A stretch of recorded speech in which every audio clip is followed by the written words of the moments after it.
Book of Heaven, Volume 26, Part 1.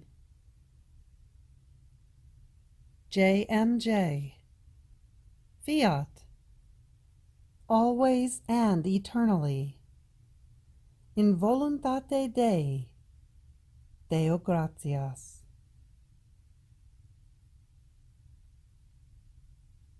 April 7th, 1929. Kisses to the sun. Exit into the garden. Contest between wind and sun. Feast of the whole creation. Clashing note and note of accord. The new Eve.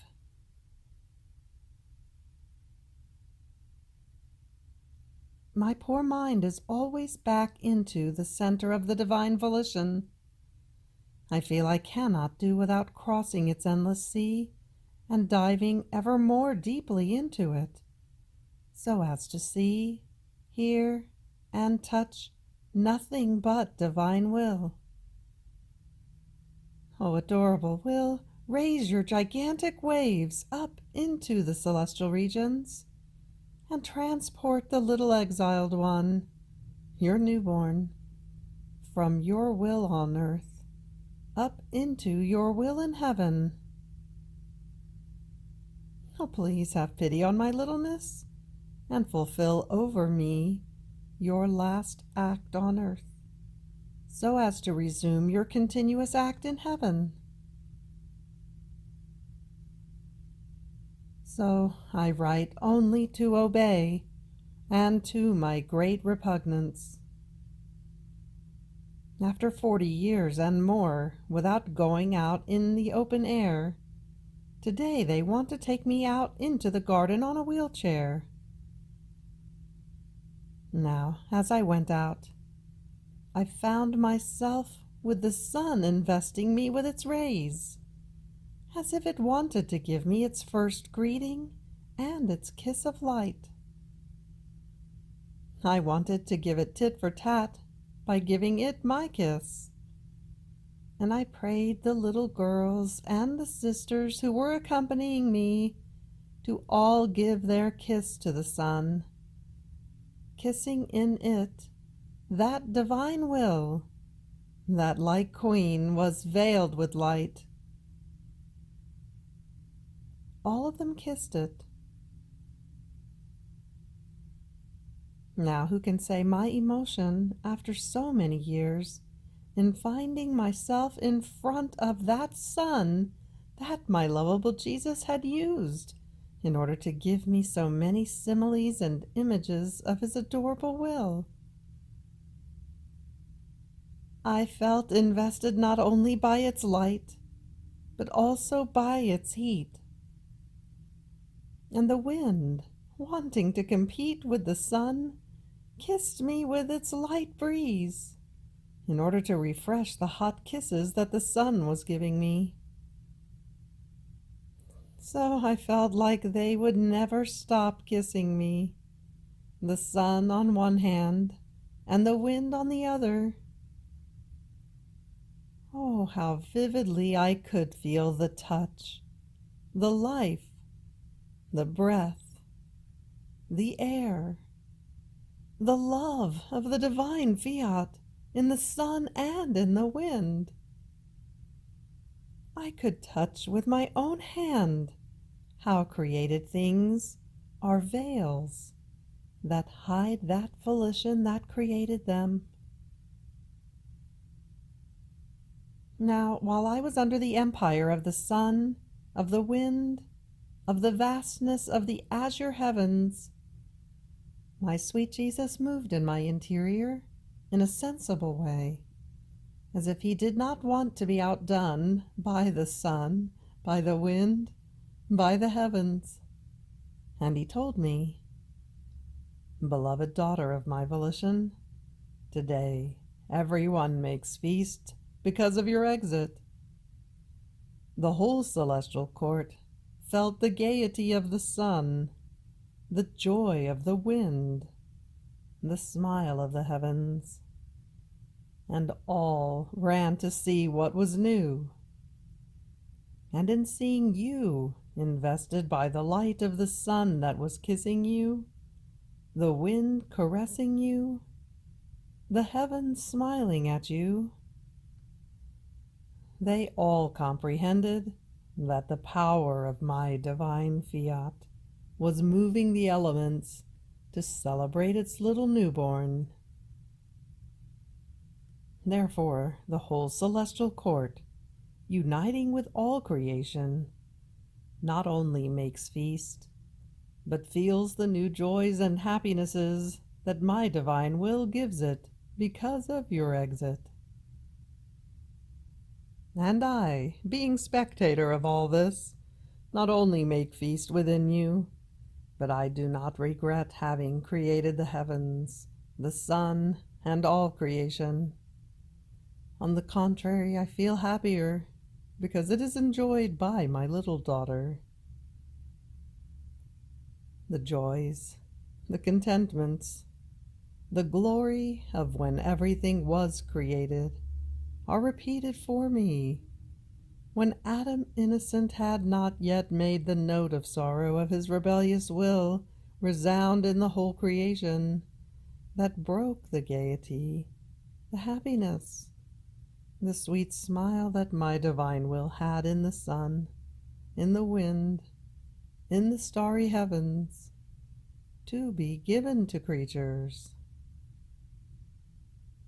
In fact, my daughter, by not doing my divine will, man put his clashing note in our work of creation.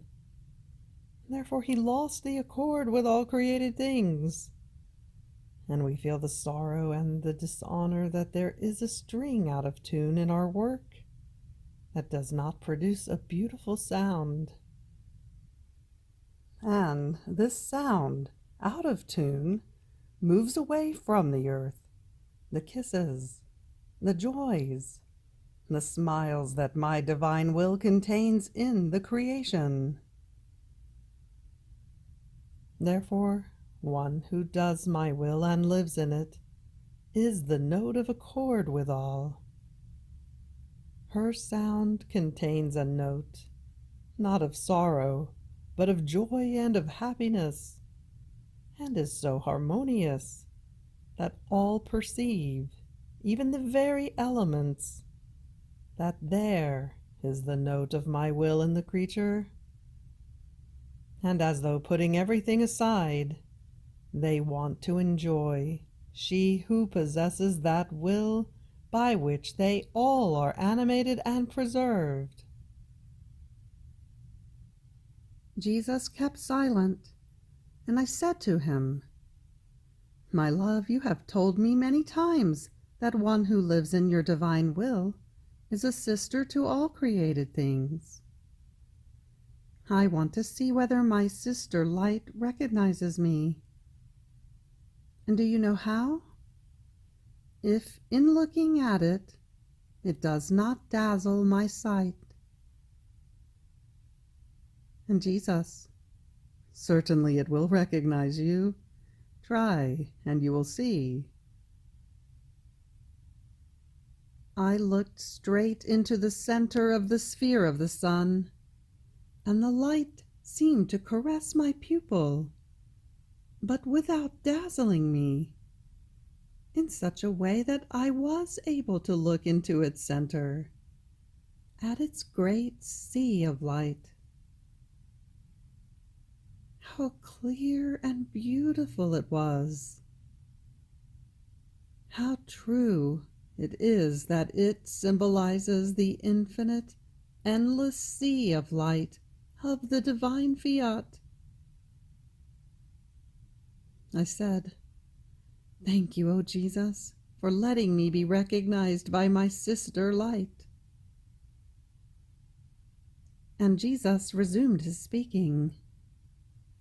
"My daughter, even from the breath is one who lives in my will recognized by all creation, because each created thing feels in that creature the power of the Fiat and the supremacy that God gave her over the whole creation.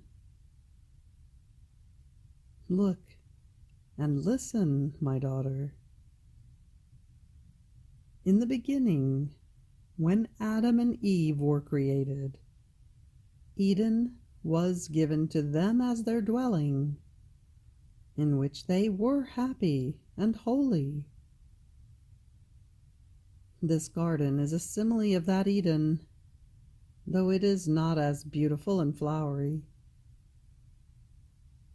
Now, know that I have permitted your coming to this house that is surrounded by a garden, for you to be the new Eve, not Eve the tempter, who deserved to be put out of happy Eden, but Eve, the reformer and the restorer, who will call again the kingdom of my divine will upon earth.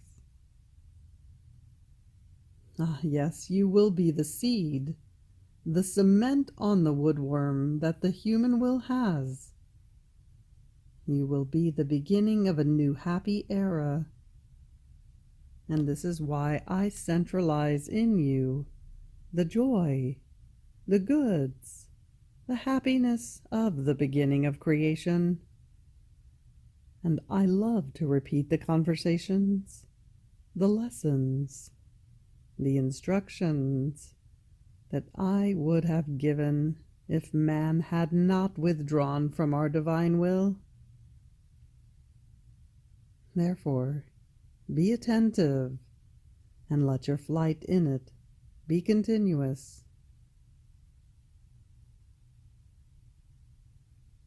April 12th, 1929. The Creation, act of profound adoration of the Divine Trinity.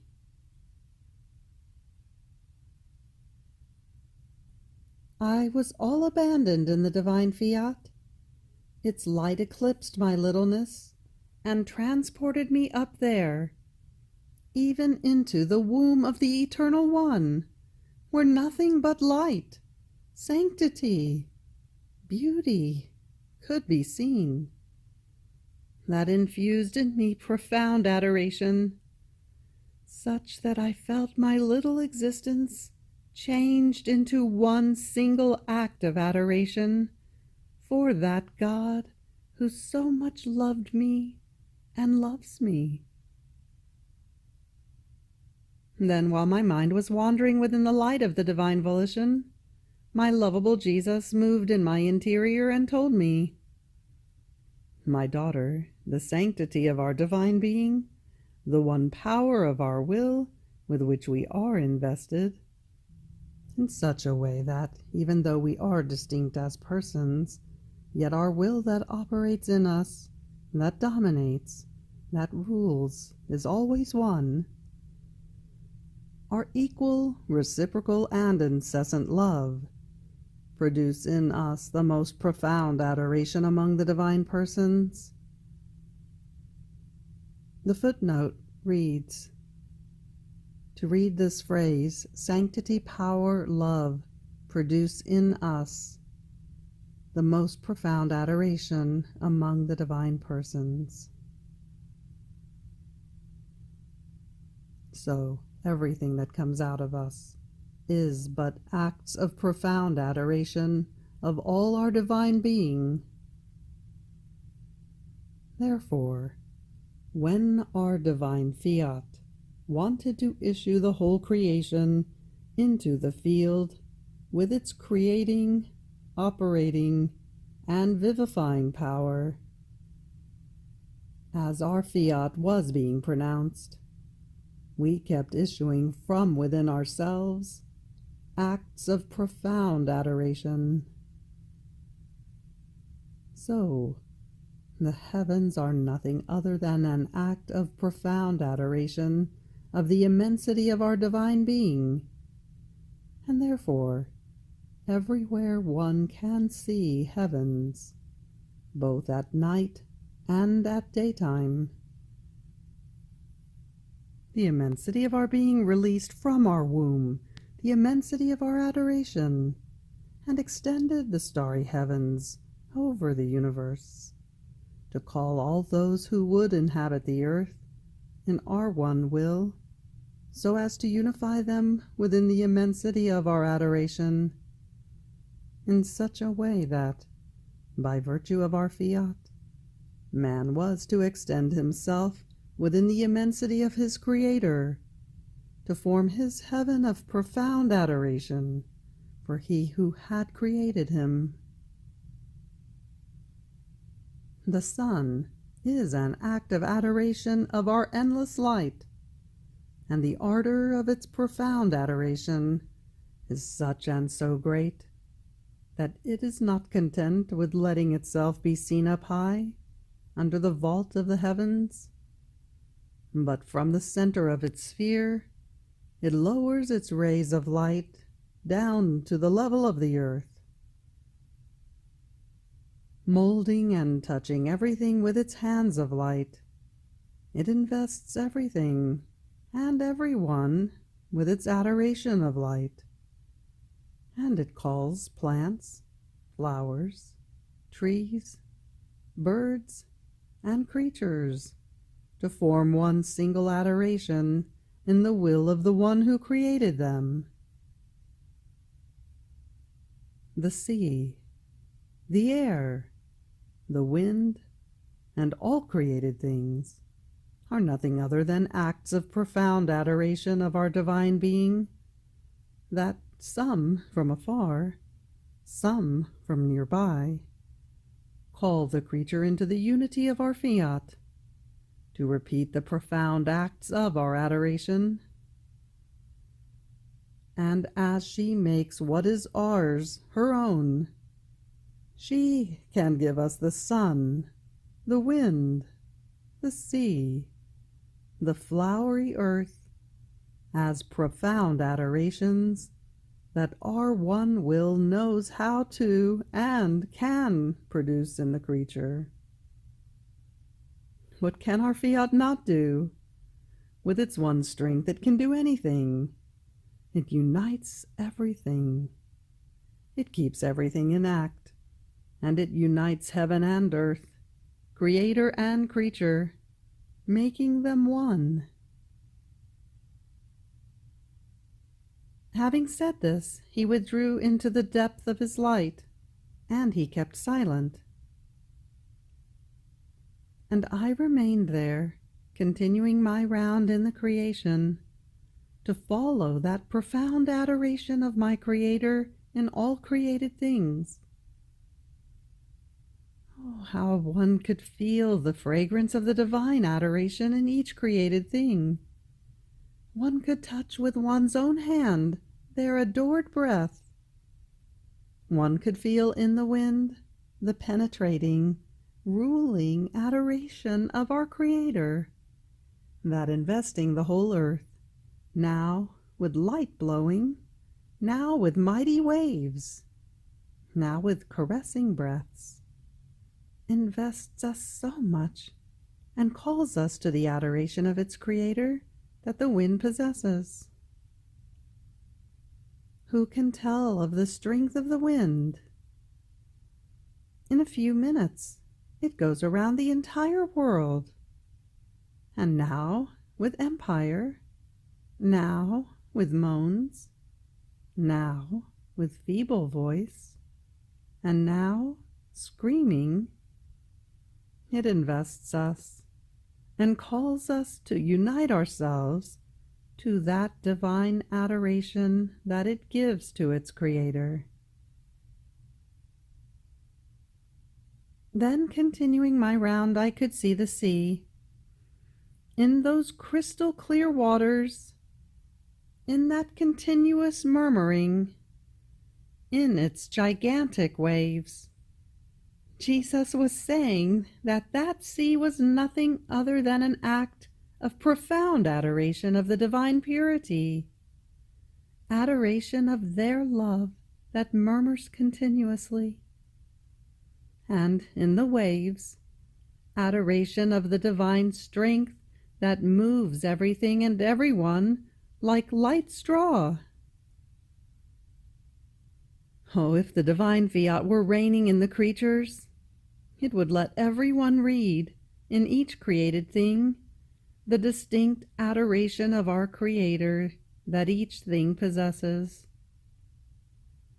And as it would unify us with all creation, one would be the adoration, one the love, one the glory for the Supreme Being. O Divine Will, come to reign, and make it so that the will of all be one.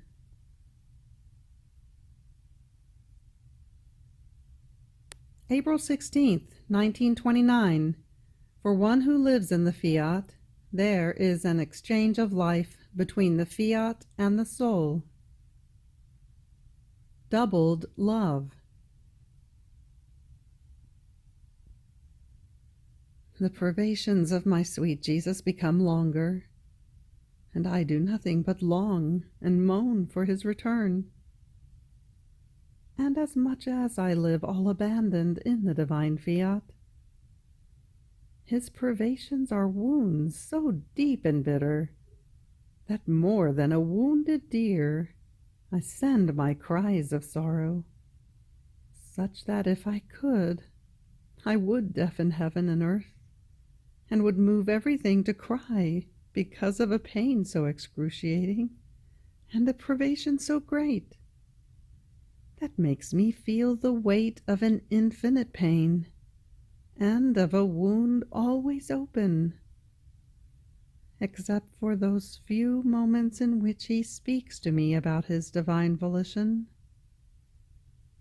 Then it seems to me that it closes, but only to reopen with a pain yet more bitter. And so I am forced, in my writings, to inscribe my sorrowful note of my little soul, that more than a wounded deer sends my cries of sorrow to wound that Jesus who wounds me. Who knows, wounded, he might come back and give respite to my sorrowful note. So while I was feeling immersed in the pain of his privation, and all abandoned in his will, he moved in my interior and told me, "Courage, O daughter, do not abandon yourself within your sorrow, but ascend higher. You know that you have a task to fulfill, and this task is so great that not even the pain of my privation must stop you. On the contrary, it must serve you to ascend higher in the light of my divine will. Your encounter with it must be continuous, because it is an exchange of life that you must have. It must give itself continuously to you, and you to it.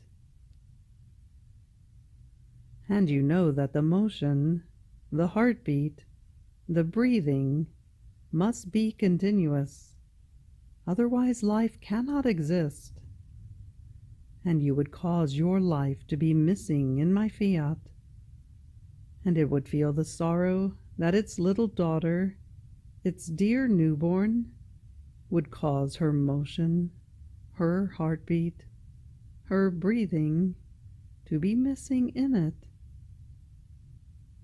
It would feel the tearing of its newborn, whom it keeps always in the act of being born, without putting her out of its womb, not even to let her take one step, so as to feel her life as its own life. And you would feel the life of its continuous motion, of its heartbeat, of its breathing, missing in you. You would feel the void of a divine will in your soul.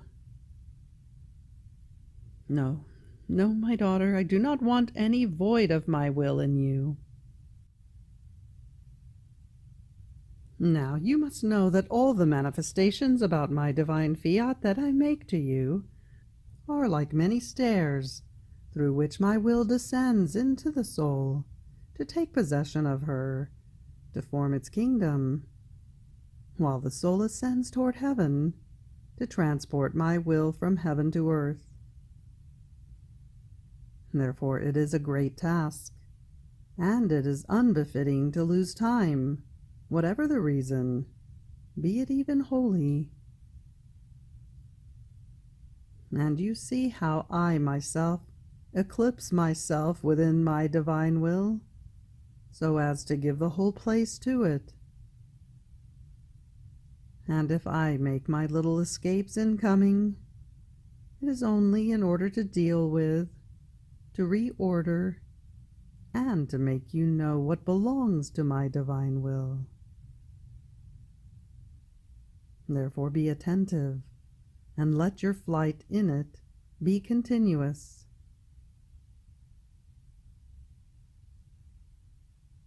After this I continued to feel oppressed because of the privations of Jesus, and I was thinking to myself, how his love for me has died down compared to the love he had for me before. It seems to me that only the shadows of the love of Jesus are left to me. But while I was thinking about this, he moved in my interior and told me, "My daughter, each act done in my divine will doubles my love toward you.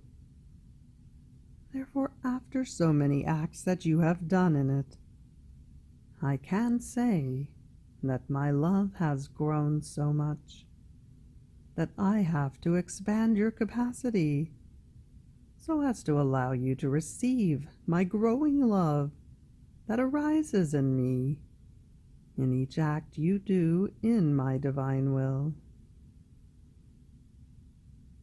Therefore, my love is more intense and increased 100-fold compared to that of before. So, you can be sure that my love will never be lacking to you. Never. You have reached the end of the Book of Heaven, Volume 26, Part 1. Fiat.